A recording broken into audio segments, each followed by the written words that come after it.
In this video, we'll show you the complete rundown of how to install the 1 meter S2 ARGS anchor. Unpacking the gear, you'll find the drive rods. The S2 drive rods have a tapered end to slot into the anchors.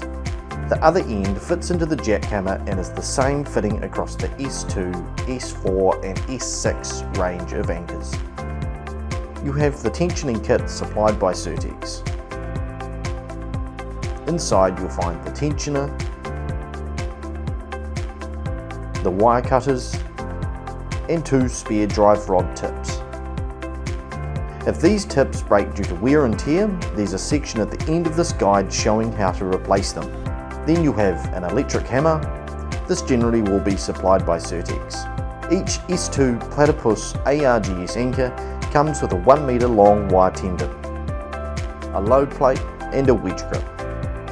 We also recommend using ground staples, spray paint, a tape measure, and of course safety equipment such as gloves, a hard hat, earmuffs and eyewear. We'll now run through the installation procedure. Please note, for the purpose of this film, we are anchoring onto a flat surface as opposed to a steep slope. With the Cirtex matting already in place, we recommend tensioning any loose areas with ground staples. Measure out and mark at the specified intervals where each anchor will go, remembering they should be staggered in an offset diamond-shaped pattern, not a square. Cutting a small slit into each marker point will help the anchor to easily pierce through the matting. The rod should easily slip into the electric hammer. Make sure it's locked in place. Set it to the hammer-only function, not drill. When inserting the anchor, look for the end with the hole.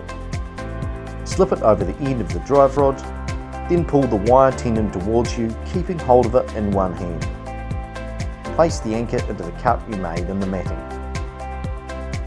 Angle the electric hammer at the appropriate angle, making sure you keep the wire tendon in hand. Once you're in position, drive the anchor into the slope using the electric hammer to the specified depth. Make sure you leave at least 150 mils of wire tendon above the ground. Then simply pull the drive rod out using the electric hammer. Carefully remove the plastic cap from the end of the tendon, making sure not to unwind the wire thread. Next, place the load plate over the exposed tendon, making sure the concave section is facing up. Carefully slip the wedge grip over the tendon, slowly rotating it anti-clockwise as you fit it and secure it inside the plate. Make sure you feel it lock in place. Position the tensioning tool over the load plate, aligning it with the wedge grip and tendon. Then simply slip the wire tendon into the tensioning tool, making sure it's gripped tight. With feet either side, tension the tendon until you can feel it pull no further.